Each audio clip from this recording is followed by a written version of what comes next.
Hi, everyone. Welcome to the Hart in New York show. I have a very good friend and special guest today, and his name is Dr. Cesar Chelala. Very talented man. I'm telling you, he is not only an MD, but he's an artist. He's been all over the world, and I'm going to give you a brief description about him. He's a global health consultant and contributor editor for The Globalist. Since 1980, he's worked as a consultant on planning, monitoring, and evaluation of public health projects for several international agencies. Dr. Chalala has conducted health-related missions in over 50 countries for various organizations such as UNICEF, Pan American Health Organization, the Mexican Foundation for Health, the Pew Charitable Trust, and the Carnegie Corporation, to name just a few. He's earned his medical degree in 1964. In 1971, Dr. Chelala came to the United States and worked as a researcher in, did I say that molecular right? biology. At New York City's Public Health Research Institute, and later at the New York University School of Medicine. There's more. He's written many scientific and medical articles for the Journal of American Medical Association, the British Medical Journal, and Proceedings of the U.S. National Academy of Sciences. In 1979, he co-authored an award-winning article about the disappeared in Argentina. The article, Missing or Dead in Argentina, the desperate search for thousands of abducted victims, was published.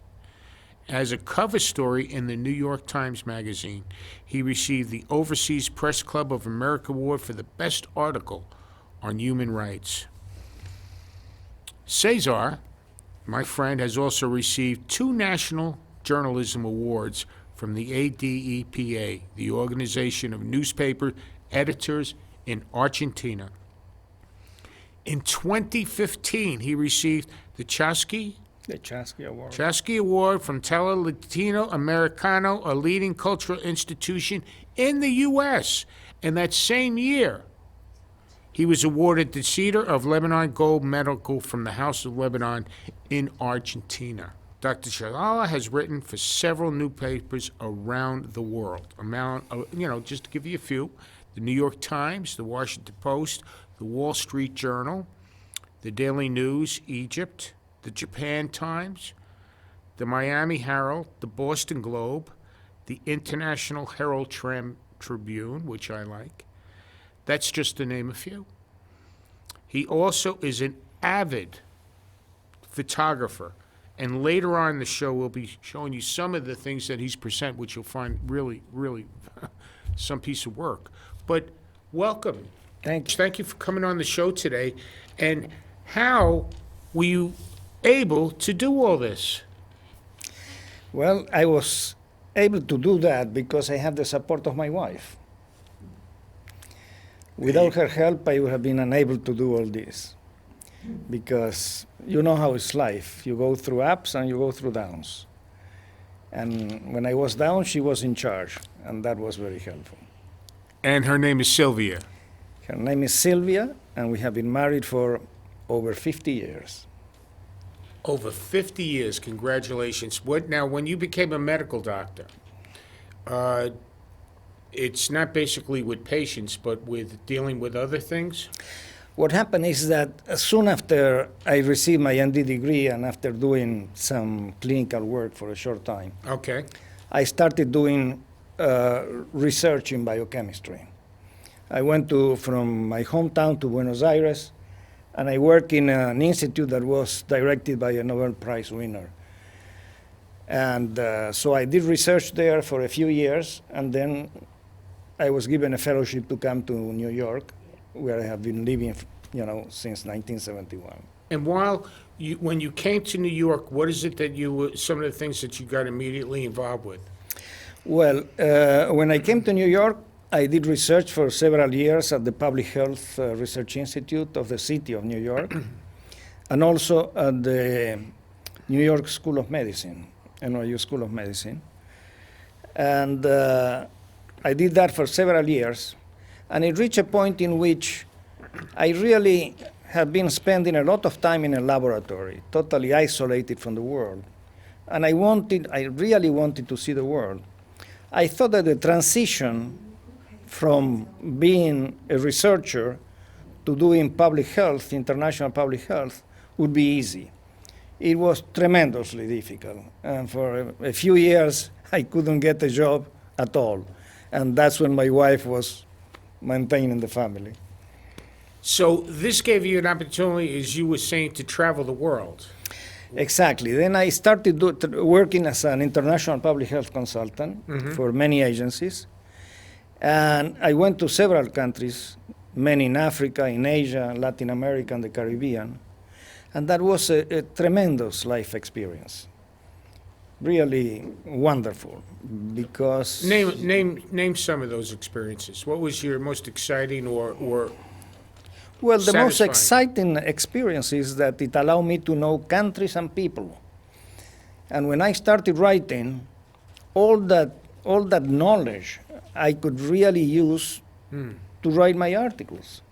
And that's why I practically can write almost about any country in the world with some knowledge, which is a fantastic advantage for a writer. That's fascinating because you're becoming a medical doctor and you're into the Health Institute in New York, and then now you're into also you're a writer.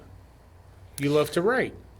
I'd like to write, and writing has provided me a lot of pleasure, I have to say. I feel useful because I write not only to give information, but I write to denounce human rights abuses. And denouncing human rights abuses in Argentina is the reason why we received the Overseas Press Club of America Award, because we were writing about people who were made to disappear by the military, who were killed by the military in Argentina. It's awful. It's awful. It is awful because there is nothing worse for a family than not to know what happened to their father, their son, their brother. It's probably the worst thing. It's better to know that they are dead than to be in this limbo in which they don't know what happened to them. So you're telling me they all just automatically, some of them disappeared? They were made to disappear, which is a sort of euphemism for being killed. Wow. Wow. And you wrote about this. We wrote, and with a friend of mine, we wrote, and it was published as a cover story in the New York Times Magazine. And as you well said, we received for it the Overseas Press Club of America Award for the best article on human rights. And Ted Kennedy made a special motion in Congress to put the whole article in the congressional record with a wonderful introduction. So we were extremely happy with that. Wow. That is something. Now, getting back to New York, you got involved with the United Nations. I started working as a consultant for the United Nations, and because of my varied kind of background, I was able to participate in different missions and for different organizations within the United Nations. UNICEF, which is the Agency for Children, the Population Fund, which is, dealing with families and children, UNDP, which is the development program of the UN, UNESCO, which is the cultural branch of... But what did you do with them? Mostly what I did was to see the progress of public health projects in different countries. So I went to Mozambique, and they are doing a project on maternal and child health. So I assess how the project is going, I gave recommendations, and this was essentially my work. Now, you got a chance, you said earlier, to travel the world. Exactly. How many places you been to? Over 50 countries all over the 50 world. countries, and you did this in every country. I did this in every country, and it wasn't an easy job because I didn't go to touristic places. Okay. I went to places of need in these Right. developing countries. How was that? It was extremely satisfying. Again, because I got to know the countries in a way that very few people can do. Because one thing is to go to South Africa and be in a safari ranch, and another thing is go to the poorest places in South Africa and see how the poor people actually live. That must have been, I don't know if I can even see that. It must have been so hard to just see that, huh? It was very hard to see that. It was very hard to live that. Because what happens is that if you are in a small town in Africa and you have an eye infection, and you don't know how to deal with that, what do? There is not a doctor nearby. There's not a pharmacy nearby. You are totally by yourself. So I went through some rough times, but out of all of those rough times, I got some wonderful knowledge of people and places. That is the key right there. That is the key right there, because that's priceless to get that. And I usually have good access to people. It's very easy for me to go to Africa, and in 2 minutes I am friends with the people. He's right, because that's how we got to meet him in New York City, on a street called Wooster Street, where he came walking by one day with our friend Manny Greer. And that's how we got to know, because my wife puts her art up there. And it's a wonderful thing. And that's how we got to, because he's friendly to everyone in the neighborhood. Everyone in the neighborhood. So I could see this man going into other countries and he have a way about him that people are going to just listen to him and open up, and how he could be of service to them and help them. What I want to do is talk a little bit about your articles, some of the articles that you have written, because that interests me. How being a medical doctor, going to these different countries, meeting these people, helping them, the UN, the list goes on, how that you said that you love doing writing. You love writing. And some of the things, if you could briefly explain what was Truman Capote's whip. What was that about? It's interesting, because I think that Truman Capote is more appreciated overseas than in the U.S. That's right. In Argentina, people love Truman Capote, and I happen to like him a lot. And I think that he writes one of the best dialogues in American letters. I personally think, and I am sure I'm going to be proved wrong, but I think that he's a better writer of dialogue than Hemingway. Isn't that something? Okay, how about Argentina's dark hours? Well, Argentina, which is my native country, went through many dark hours, and this is one of them. When military were ruling in Argentina, they were killing people and doing all this. Did they try and come after you? Fortunately not. We lost member of my political family. By political, I mean the family of my wife. We lost several young people, and this gave me a lot of pain. Because I would think the things that you exposed there, they would say, hey, we got to look for this guy. Well, they did, but I was in New York. There you go. But when I wrote my article, I had to use a pseudonym, because all my family is there. I am safe here. So, I had to use a pseudonym. Okay. So they wouldn't. How about Pablo Picasso's debt to African art? Well, Pablo Picasso really has a big debt to African art, because in many of Picasso's paintings, you see where it came from, and it came from Africa. So much so that I was once in Gabon, in the capital, in Libreville. I went to the museum, and when I was going up, in a corner, I saw a very tall figure of a man. And as soon as I saw it, I said, Picasso. I say it aloud to myself, because I couldn't resist. It was a Picasso sculpture. Uh-huh. So Picasso obviously took a lot from African art, which he doesn't deny, by the way. He didn't deny that. Okay. How about Alzheimer's disease through an artistic lens? I have a friend, a Syrian friend, who is an excellent photographer, and I thought about combining my medical knowledge about Alzheimer's with some of his photographs, which are abstract photographs, but are very beautiful. And we combine them in an article which we publish in several places, and to much acclaim. Isn't that something? I mean, there's so many I want. Let's try the traditional medicine in the modern world. What is that all about?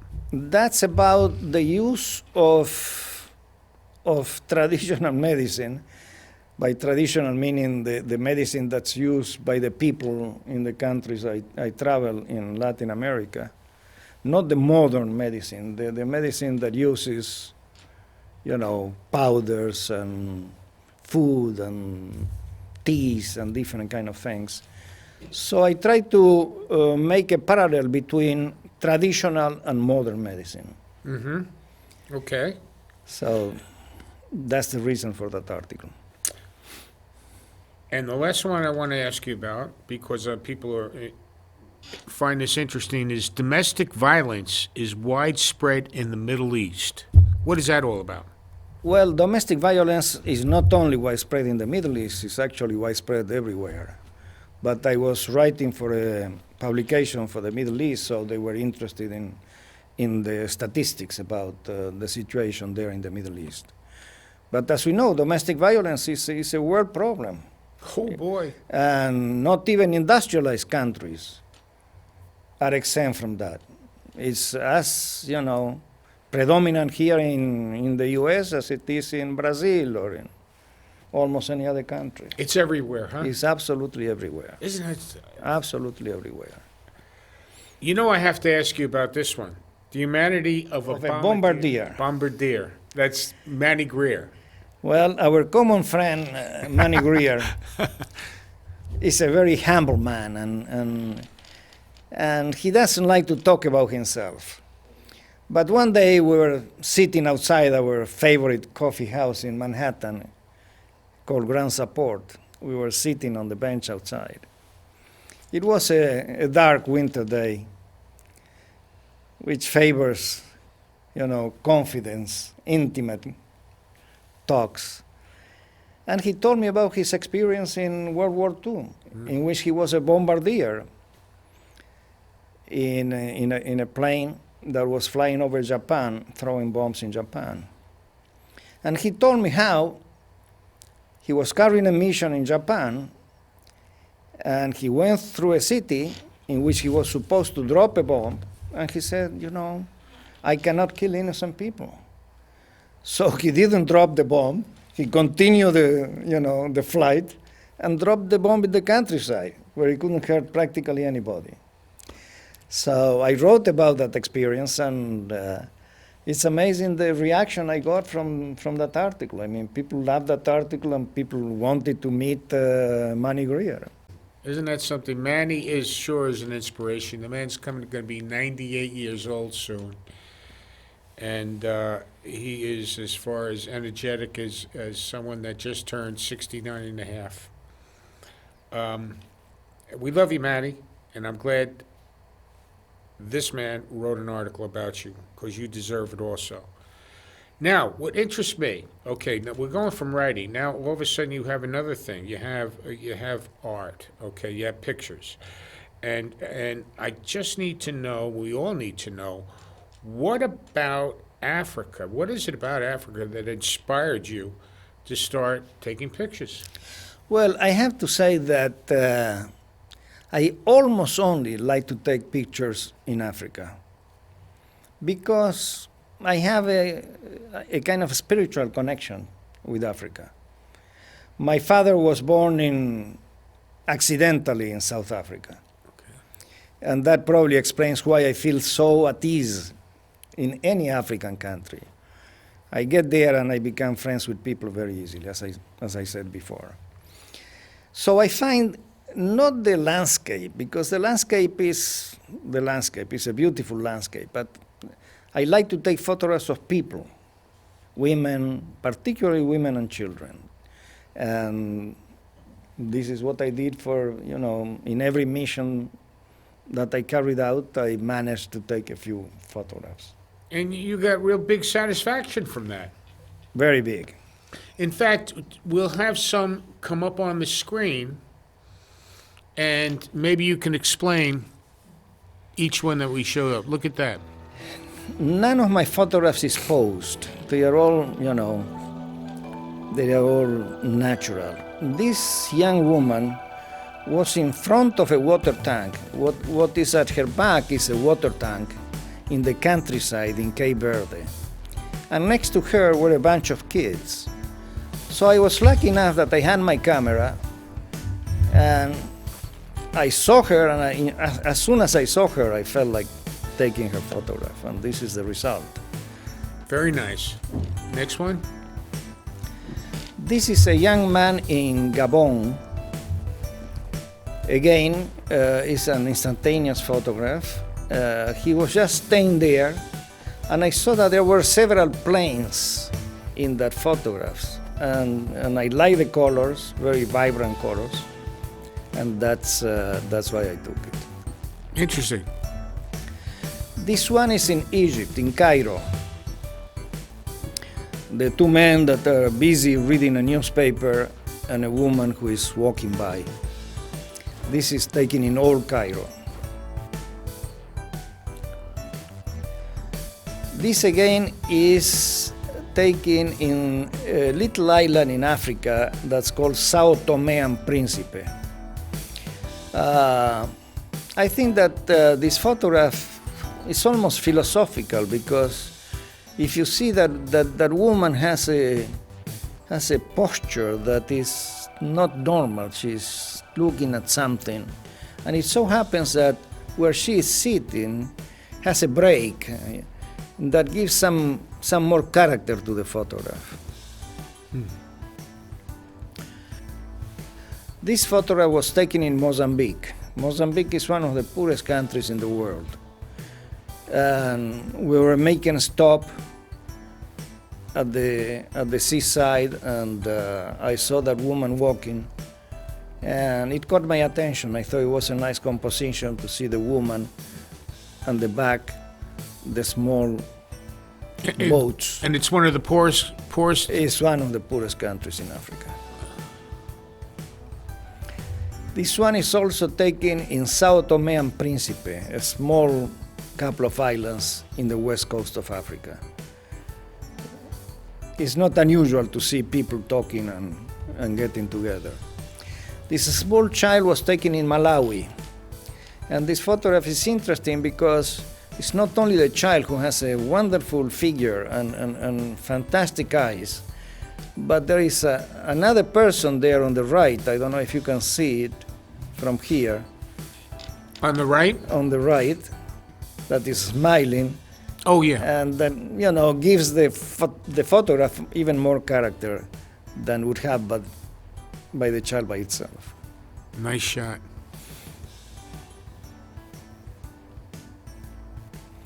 This woman with her child is taken in one of the clinics in Mozambique. A very poor clinic. The woman is waiting to be taken care of. And I thought that the composition with that window at the back was interesting, and that's why I took it. This photograph has a special meaning for me because it won a first prize in a photography contest in Washington, D.C. Oh, wonderful. The Pan American Health Organization was organizing a contest about women in development. And what's happening in this photograph is that I was sitting inside with my camera, and all of a sudden I see this woman that's coming from nowhere, and she stands there in the window, and immediately I took the photograph, of course. And as I said before with another photograph, it also has different planes, Well, that child is a very... This one is from Gabon too. It's a beautiful child. And it called my attention the fact that she was not paying attention to anything, just eating her porridge there, and in a very beautiful background. This one is taken in. This one is taken in Mali. Mali is a wonderful country. I think it's one of the countries that is less corrupted by tourism in Africa. So this is one of the typical structures at the back, and there is a man walking at the front and a child on the side. This one is taken in Antigua, a town in Guatemala. And you can see that the child has a typical Guatemalan dress. Huh. And it's taken at the entrance of a church. So these are the steps that are going. That's an into a entrance church. of a church, huh? Yes, yes. This young woman is taken in Africa too. I think it was taken in Namibia. In a very typical pose, a young woman is looking out of the window. And I felt that it has almost an architectural feeling, you know, the roof and the walls and she in the middle, so I was attracted to that. This photograph has an interesting story because one day a woman who was an art director for the New York Times said to me, if I were the director of Vogue, I would put that photograph in the cover of Vogue. That's a nice And shot. so there is this woman that's all coquettish and smiling and pleasant and beautiful. Oh, boy, that was something. That was, you know, so it's none of the shots that I saw are any that were planned. You were just like going by and Exactly. and I then was you were always going inspired by to take the and pictures. I was inspired to take the picture, and I have a very simple camera. I have a point and shoot, so it gives me a lot of pleasure when photographers come to my place and say, "What camera do you have?" Explain it. I would say, "Oh, I have an Nikon or or a Sony." No, I have a point and shoot, and all these were taken with a point and shoot Wonderful camera. pictures. Now, out of all these things that we went over, and believe me when I say we didn't cover everything, what is one of the most, if you have one, inspiring of all these that you did? Do you have, this was my favorite? Well, I write about places and situations that annoy me. When there is something that annoys me, I feel that I have to denounce them, to let the world know.